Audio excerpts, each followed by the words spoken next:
For the professionals guarding our borders and ensuring the smooth flow of global commerce, welcome.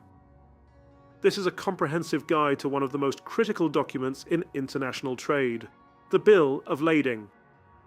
Over the next few minutes, we will deconstruct this centuries-old instrument, exploring its pivotal role as a receipt, a contract, and a document of title. We will navigate the complex waters of its types, its journey from port to port, and the digital transformation reshaping its future. This film, researched and prepared by engineer Marwan Gareba, is your definitive guide to mastering the Bill of Lading. To master the Bill of Lading, we must first chart our course. We begin by understanding its fundamental triple role. Then we classify the different types based on negotiability, from straight bills to bearer instruments. We will then dive into the critical process of preparation, highlighting common pitfalls and the master's vital role. From there, we follow the document's journey, exploring its synergy with letters of credit. Finally, we confront the challenges of delivery, the governing legal framework, and look ahead to the digital frontier of electronic bills of lading. The Bill of Lading is far more than a simple piece of paper. It is the formal, legal backbone of the multi-trillion-dollar shipping industry. For a customs officer, it provides the essential audit trail for goods crossing borders. In a world of vast distances and different legal systems, the Bill of Lading substitutes direct trust with a robust transactional mechanism. It codifies the agreement between shipper and carrier, provides proof that goods were loaded, and crucially grants the holder the legal right to claim those goods. Compromise the integrity of this document, and you erode the very foundation of trust upon which global trade is built. Let's examine the first two functions in detail. As a receipt, the Bill of Lading is the carrier's conclusive acknowledgement. It states, for example, 50 oak chairs received in apparent good order and condition. If those chairs arrive damaged, this document serves as the initial critical piece of evidence. Second, it acts as evidence of the contract of carriage. While the full contract may be complex, the Bill of Lading outlines the key terms, the vessel, the ports, and the responsibilities of each party, often governed by international conventions like the Hague-Visby Rules. The third function is what makes the Bill of Lading truly unique. It is a document of title. Imagine a cargo of crude oil en route. The holder of a negotiable Bill of Lading can sell that oil while it's still at sea. They simply endorse and transfer the document, transferring title to the new buyer.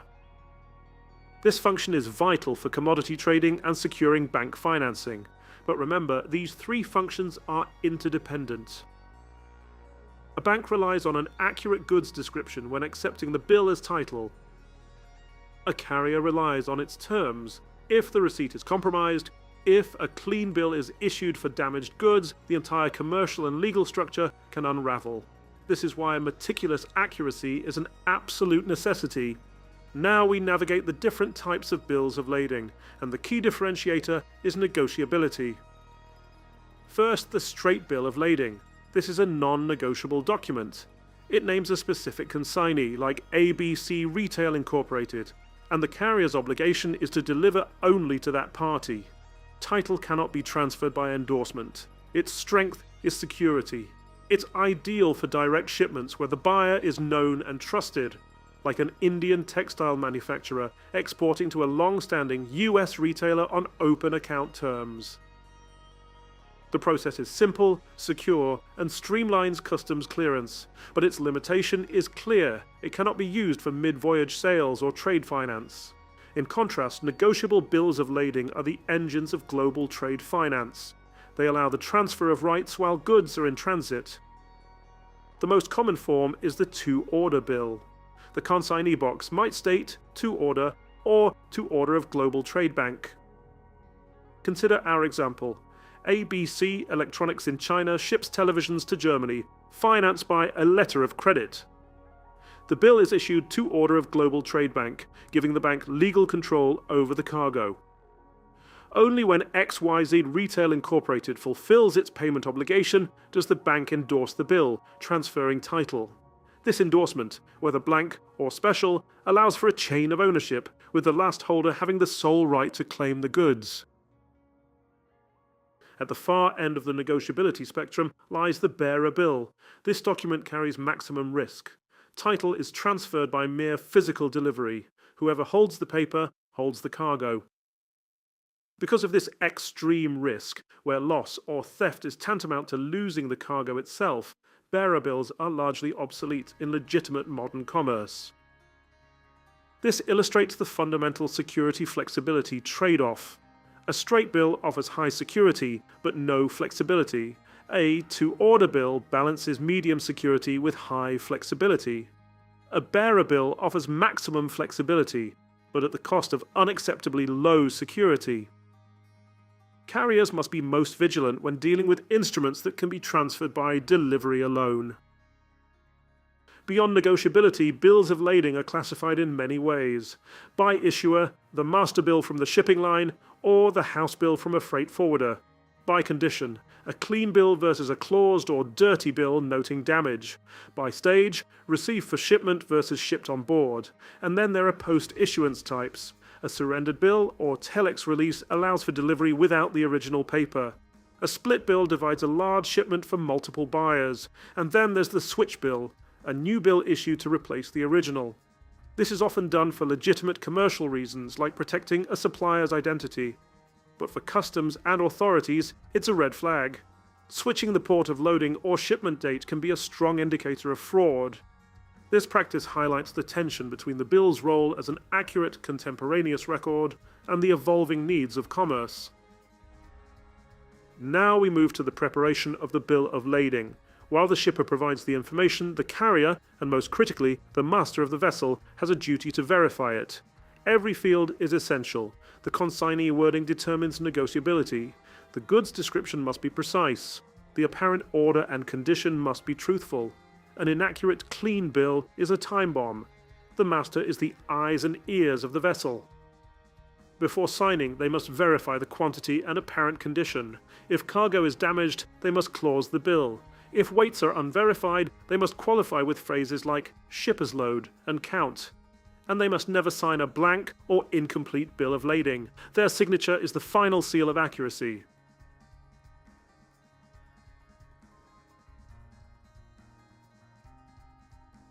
Errors on a bill of lading are never isolated. They trigger a domino effect. A simple misdeclaration, like listing hazardous lithium batteries as general electronic components to save on freight costs, can have catastrophic consequences. Because the crew is unaware of the true nature of the cargo, it is improperly stowed. It overheats. A fire erupts, endangering the vessel, the crew, and every other cargo on board. The consequences are devastating. The carrier faces massive liability. The shipper faces crippling fines and voided insurance. P&I cover is prejudiced. What seemed like a minor paperwork shortcut becomes a safety violation with life-threatening consequences. Prevention through rigorous checking, precise descriptions, and never cutting corners is the only cure.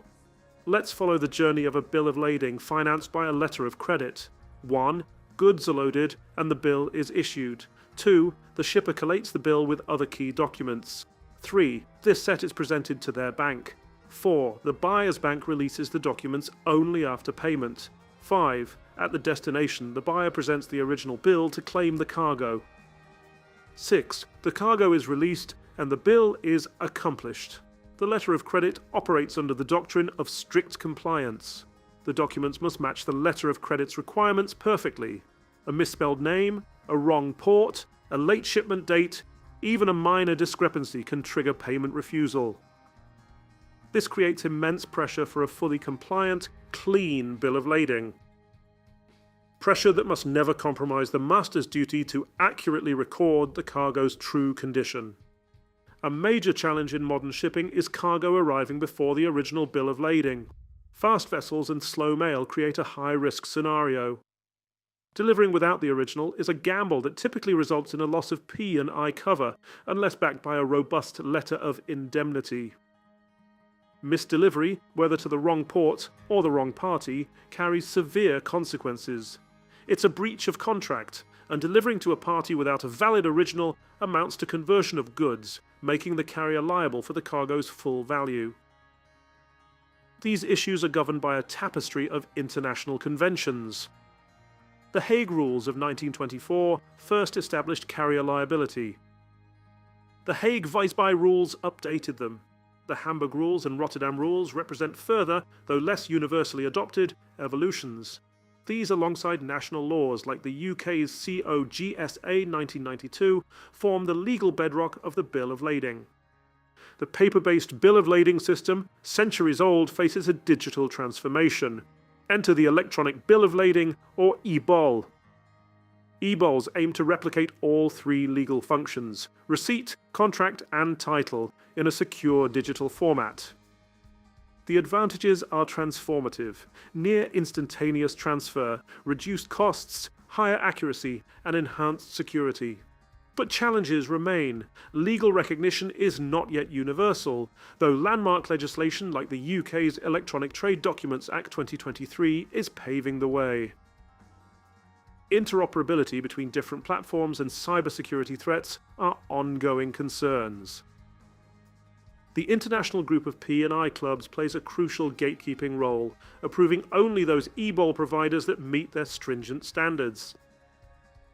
Only by using an approved platform can parties be sure their P&I cover remains intact.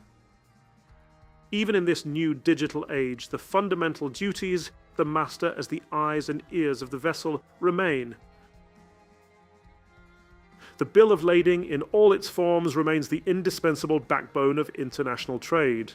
Its power lies in its unique triple role. Throughout this guide, one theme has been paramount: the accuracy imperative. Meticulous preparation is not a clerical task. It is critical risk management. To shippers, provide complete and truthful information. To carriers and masters, verify meticulously and deliver only to the rightful holder. And to our customs officers, your vigilance in scrutinizing these documents protects the integrity of the entire global trade system. Even as we sail into an increasingly digital future, the fundamental principles endure. Human oversight, professional diligence, and an unwavering commitment to integrity will always remain paramount. The Bill of Lading is and always will be a reflection of the trust that defines global commerce.